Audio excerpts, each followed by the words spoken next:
Hi, everyone. I am Katie Grana. I am a program manager with This Is My Brave. And today we have a Houston 2020 storyteller, Dianne Moretti, joining us to talk about her journey with This Is My Brave in this pandemic season as we move to a virtual platform. And we have Melissa Nolan, who is the producer of This Is My Brave Houston 2020. So thank you both for being here. Dianne, would you like to tell us a little bit about yourself? Sure. My name's Dianne Moretti, and while I live in Houston, Texas, I actually live in Spring, Texas, just because Houston's so huge.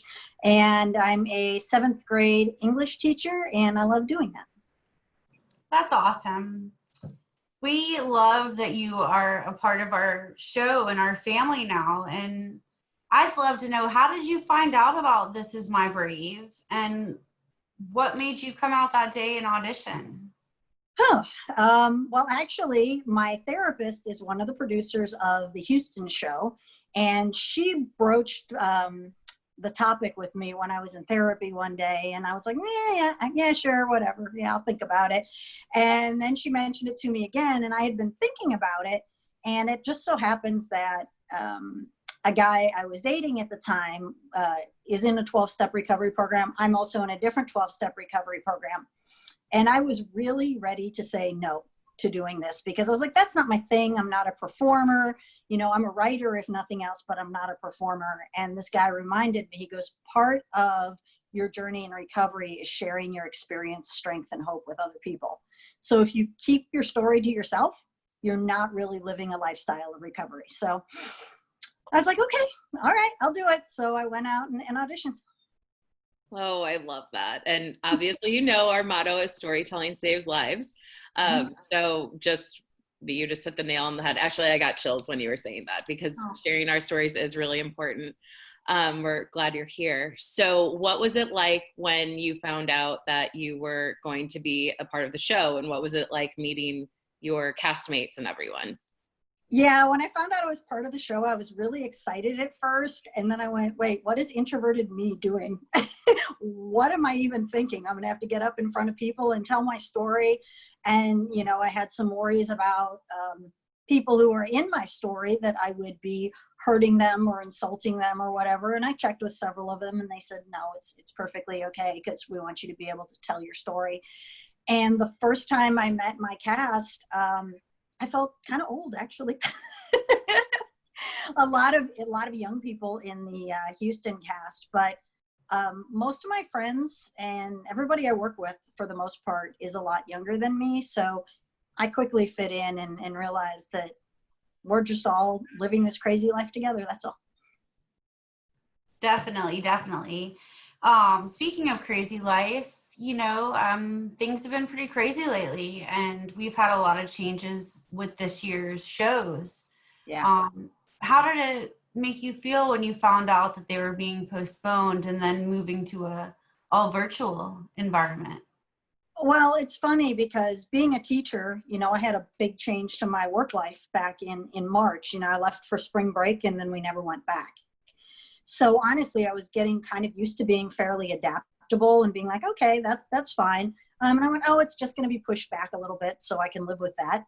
And, you know, as time went on, I started getting more and more disconnected from, I don't know if it's so much my story, but telling my story. I just kind of started feeling like, well, maybe it's really not that important. And I even considered at one point just saying, you know, it's canceled, so I'm just going to not do it. But I talked to my therapist, I talked to a couple other people about it, and realized it still was important, whatever the format was, to be able to share my story. Very cool. And I mean, we hope that you'll share your story on stage one day, the way that our stories, you know, are typically told, as well as how we're doing it right now, because you are so important. You know, how has COVID affected your mental health at all? You know what? Sometimes it's been worse at times than others. You know, I really am pretty much a homebody, so it didn't particularly bother me. You know, I pretty much hang out with my adult kids and a couple of my friends, and we could do that. I do a lot of FaceTiming and texting. So, I mean, in that way, it was the same. But I could find the longer I stayed away from a physical work building and physically going places, the more anxious I was about doing that. I mean, as I'm taping this, today was my actual first day back for my school year. And I was up last night for a good hour or two worrying about it, thinking about it. And I know a lot of it is just the worries of what if and what's going to happen. Yeah, the unknown is a big factor right now. And it's difficult on everyone, but educators and parents, I don't have kids, but I can only imagine the stressors that you guys are going through right now. Yeah. But hopefully everything will work out for the best moving forward. I guess we'll see pretty quickly. Yeah. And believe me, a shout out to those people who are educators and parents. Most of the people I work with are both. My kids are grown and out of school, and people who are doing that double duty, I'm in awe of them. Yeah, I agree with that. There's so much happening, and it's a crazy world right now. Indeed. But I am interested in what you said before about not being sure if you wanted to tell your story or not. Like obviously there is a separation from it. Typically our processes aren't this long. Typically they're like 4 or 5 months.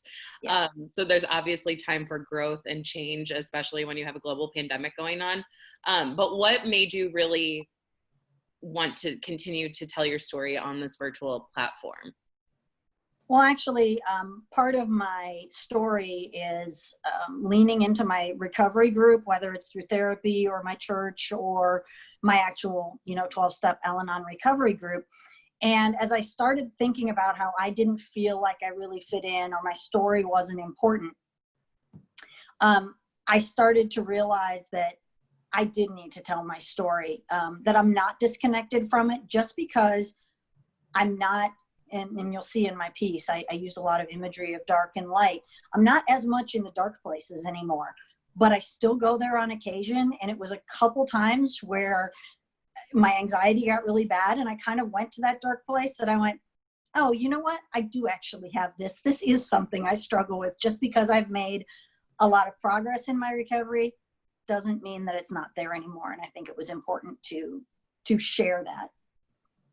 I'm so glad that you chose to do so, that you're choosing to do so, because it's so important. And I mean, I think we all go through that where you have a good day and you're like, what was that dark self writing over there? Like, what was that? And then you do fall back. And we know recovery isn't linear and life isn't linear of what it's going to throw at us.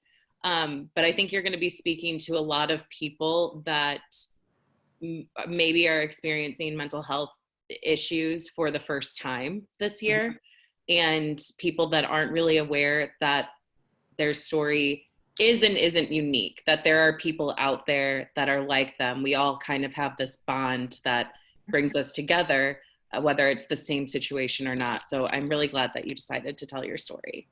Yeah, and it's funny that you should say there's people out there that don't know they struggle with it. In retrospect, I realized I've struggled with anxiety most of my life, but I didn't even have a remote, for lack of a better term, diagnosis of it, acknowledgement of it, till I was 46 years old. I just always thought, I was high strung, or I was just really nervous, or everybody was like this. I love you so much, and I love your story. I can't wait for people to hear it. And as someone that also, has anxiety, I understand where sometimes I'm like, it just kind of rears its ugly head and reminds you, no matter how hard you work, it's still there. And a lot of people have that. And like you said, don't get diagnosed or don't get treatment and help for it for quite a long time. Yes. Is there, I've heard your story, but no one else really has. Is there just something that you'd really like people to take away from hearing your story? And how would you like to leave them feeling? I want them to know that mental health issues, whether it's anxiety or or bipolar or whatever, it's going to have an impact on your life, but it doesn't have to be the defining quality of your life. You know, there's periods of my life where it has been more of a defining quality of my life, but I don't think I'll ever let it be that anymore. You know, it's just part of who I am.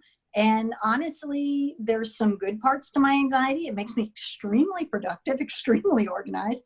But, you know, I have to deal with the bad side of it. And that's true, I think, of any character trait. And for me right now, anxiety for me isn't a diagnosis.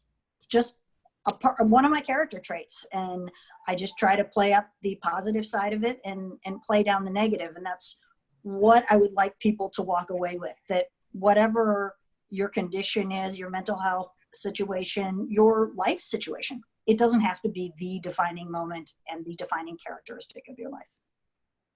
Oh, I love that so much.